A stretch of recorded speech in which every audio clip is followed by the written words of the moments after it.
میں آپ سے گزارش کروں گا ٹھنڈے دل کے ساتھ، وسیع دماغ کے ساتھ آپ اس گفتگو کو سنیں۔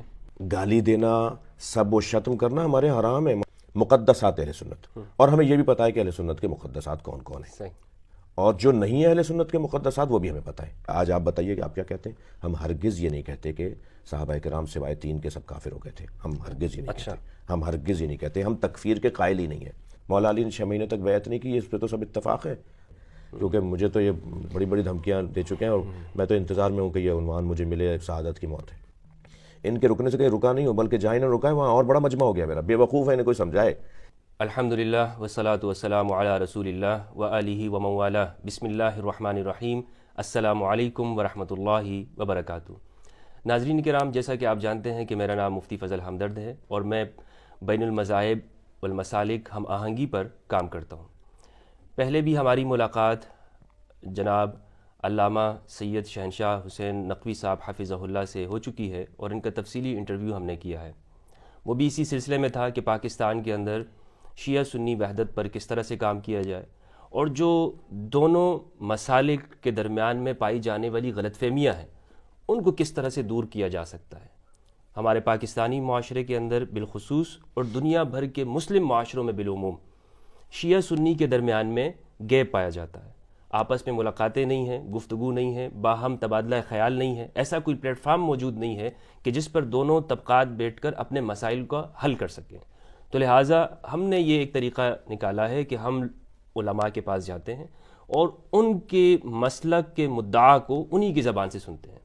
مجھ پر یہ اعتراض کیا جاتا ہے کہ میں ان لوگوں سے کیوں نہیں ملتا ہوں کہ جو مخالفین ہیں یا جو اپنا موقف رکھنا چاہتے ہیں، تو میں نے کبھی کسی سے ملنے سے انکار نہیں کیا ہے، ہمیشہ میں نے یہی چاہا ہے کہ ہم دونوں طبقات سے ملیں۔ لیکن میں یہ بتاتا چلوں کہ مناظرہ کرنا، مجادلہ کرنا، لوگوں کے ساتھ ایک دوسرے پہ علمی برتری حاصل کرنا، یہ میرا کام نہیں ہے، نہ مجھے یہ کام زیب دیتا ہے۔ تو اگر آپ کو مناظرے کرنے ہیں یا مجادلے کرنے ہیں تو اس کے لیے کوئی آپ اپنا پلیٹ فارم بنا سکتے ہیں۔ میرا کام یہ ہے کہ ہم دونوں طبقات کو آپس میں ایک دوسرے کے قریب کریں تاکہ ہمارے معاشرے کے اندر امن آ سکے۔ تو اسی سلسلے میں ہماری ملاقات ہوئی ہے۔ میں بہت متشکر ہوں، جناب اہل تشیع عالم ہیں، ذاکر اہل البیت علیہم السلام ہیں، اور جیسا کہ آپ جانتے ہیں کہ اہل البیت وہ ہیں کہ رسول اللہ صلی اللہ علیہ وآلہ وسلم نے اپنے آخری خطبے میں ارشاد فرمایا، میں تم میں 2 چیزیں چھوڑ کے جا رہا ہوں، قرآن مجید اور اہل البیت۔ تو ان کا تذکرہ کرتے ہیں۔ میں ان کا نہایت متشکر ہوں کہ انہوں نے ایک بار پھر مجھے موقع دیا کہ میں ان کے ساتھ بیٹھ سکوں، اور جو پہلی گفتگو کے نتیجے پر جو سوالات اٹھے تھے وہ میں ان کے سامنے رکھ سکوں۔ السلام علیکم ورحمۃ وعلیکم اللہ۔ السلام ورحمۃ اللہ وبرکاتہ۔ کیسے ہیں آپ؟ الحمدللہ میں ٹھیک ہوں۔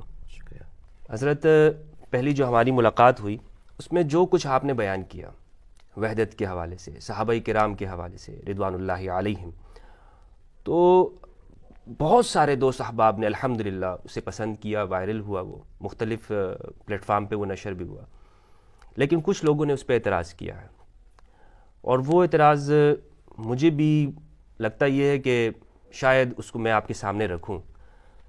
وہ یہ کہتے ہیں کہ علامہ صاحب نے جو گفتگو آپ کے ساتھ کی ہے نا، تو یہ جو صحابہ کے احترام کی بات کی ہے کہ میں منع کرتا ہوں، میں ٹوک دیتا ہوں، تو یہ تقیہ کر رہے ہیں اندر سے، کیونکہ آپ کا جو مذہب ہے شیعہ مذہب میں تقیہ کرنا یعنی جھوٹ بولنا، اور یہ جھوٹ بولنا یہ ایک عبادت سمجھتے ہیں، تو آپ تو کس طرح سے یہ بات کرنے کے اندر مخلص ہیں؟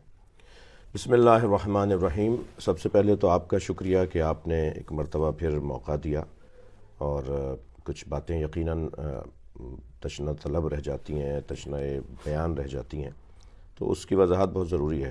پہلی بات تو یہ کہ جو پچھلی نشست کے اندر گفتگو ہوئی، میں اپنا سینہ کھول کر اور اپنا جگر نکال کے تو کسی کو دکھانے سے رہا۔ جو لوگ ہمارے وجود کے ہی منکر ہیں اور ہمارا وجود ہی نہیں چاہتے، اور نہ صرف پاکستان میں بلکہ پوری دنیا میں، اور وہ عربوں شیعوں کو ناپسند قرار دیتے ہیں، تو انہیں مطمئن کرنا تو نہ آپ کا کام ہے نہ میرا کام ہے، اور نہ ہم اس کے لیے بیٹھے ہیں۔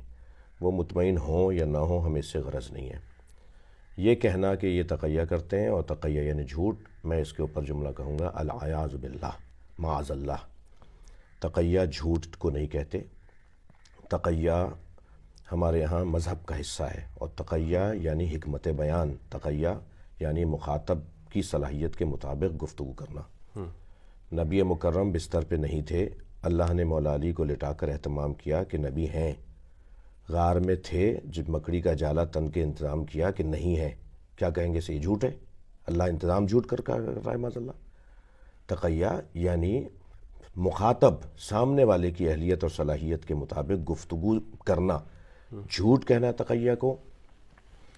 یہ تقیہ اصل میں تقیہ، تبرہ، متا، یہ ایسے الفاظ ہو گئے ہیں کہ جن کو غالب مسلمانوں نے اتنا پیٹا، اس پہ اتنا ڈھول بجایا کہ اس کا مفہوم انہوں نے عموم کے نزدیک بگاڑ کے رکھ دیا، ورنہ ایسا ہرگز نہیں ہے۔ متا، تقیہ، تبرہ، یہ خود جو کہتے ہیں نا کہ یہ تبرہ کرتے ہیں اور یہ کرتے ہیں، یہ خود بھی تبرہ کرتے ہیں لا الہ الا اللہ کہہ کے۔ لا الہ یہ تبرہ ہے، الا اللہ تولا ہے۔ ہمارے ہاں تبرہ سے مراد، اگرچہ ہمارا اس وقت موضوع نہیں ہے، تبرہ سے مراد بیزاری ہے، لا تعلقی ہے۔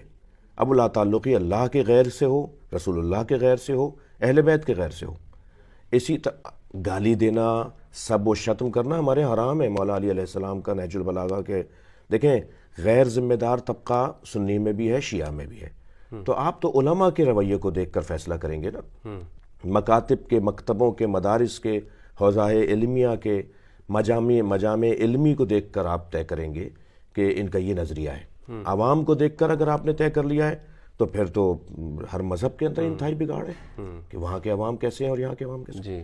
تو یہ کچھ ایسے عناوین ہیں کہ جن کو غلط انداز سے اپنی تشریح کر کے ہم سے پوچھے بغیر اس کو نشر کیا گیا۔ اسی طرح تقیہ معاذ اللہ جھوٹ نہیں ہے، اس کا مطلب یہ ہے کہ آپ اتنی بڑی قوم کو اور ان سے جڑے ہوئے ان لوگوں کو کہ جن کے یہاں کرامتیں پائی جاتی تھیں، بزرگ شخصیات تھے، فقہا تھے، ابو بصیر، مومن طاق، حشام، اصحاب اجماع، حضرت ابو ذر غفاری، سلمان فارسی رضوان اللہ تعالیٰ علیہم، بڑی تعداد میں یہ لوگ تھے کہ جن کے اوپر عنوان تشیع ہے صحابہ کرام میں۔ تو کیا سارے وہ تقیہ کرتے تھے اور سارے وہ معاذ اللہ جھوٹ بولتے تھے؟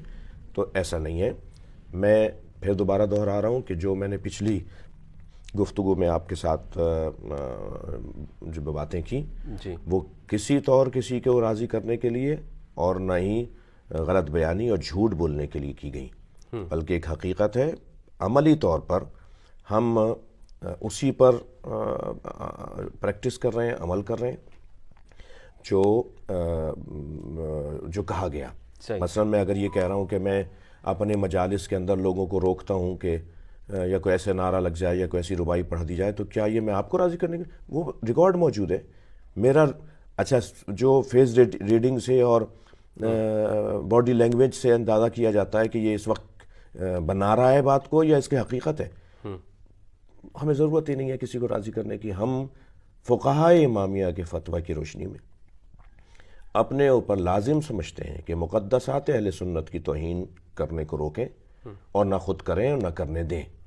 مقدسات اہل سنت، اور ہمیں یہ بھی پتہ ہے کہ اہل سنت کے مقدسات کون کون ہیں، اور جو نہیں ہے اہل سنت کے مقدسات وہ بھی ہمیں پتہ ہے، کیونکہ خود اہل سنت کے ہاں شدید بحث ہے بنی امیہ کے بڑے ناموں پر، اور مولا علی سے جنگیں کرنے والوں میں بڑے نام کے اوپر ایک روشن اہل سنت کے ہاں نظریہ ہے کہ کتابیں موجود ہیں۔ پہلے آپ آپس میں طے کر لیجئے اور پھر ہم سے بات کیجیے گا۔ آپ کے بزرگوں نے، آپ کی شخصیات نے سکوت کو اپنے اوپر لازم قرار دیا تھا ایک شخص کے بارے میں، اور پھر جب تعریفیں کراچی سے شروع ہوئیں اور عرس منایا جانا لگا تو آپ ہی کے بزرگوں نے سکوت توڑا بھی اسی دور کے اندر، اور پھر تقریریں ہوئیں، باتیں ہوئیں، کتابیں لکھی گئیں۔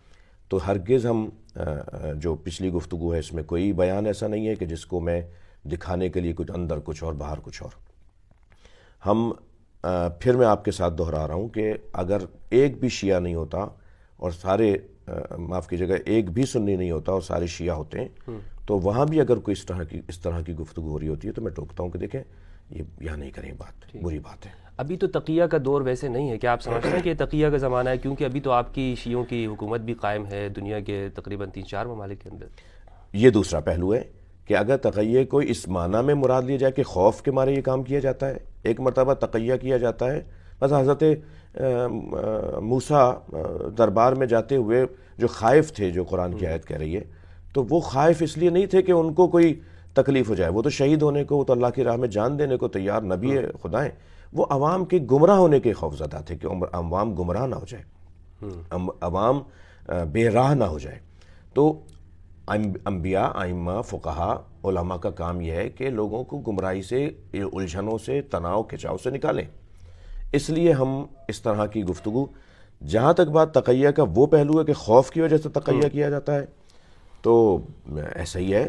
میں تو ایک میٹنگ میں تھا، تو کیونکہ ماسک لگائے ہوئے تھے سب اور وہ کرونا کا دور تھا، تو کچھ ایسے لوگ بیٹھے تھے جو مجھے زیادہ یا ڈھونڈتے ہیں کہ آج حیدرآباد میں تھا، کل بھاولپور میں تھا، پرسوں جو ہے فلاں جگہ تھا، اور ہم اسے ڈھونڈ رہے ہیں، اور یہ یہاں پر کہیں اور ہے، اور یہ وہ، اور آج اس کی تقریر سن، میں وہ لوگ بھی کہیں بیٹھے ہوئے تھے سامنے ہی، تو میں نے جان بوجھ کے ماسک ہٹایا کہ اچھی طرح مجھے دیکھ لو، مارنے والا اللہ ہے، زندگی دینے والا اللہ ہے، تم کیا کر لو گے بھائی ہم۔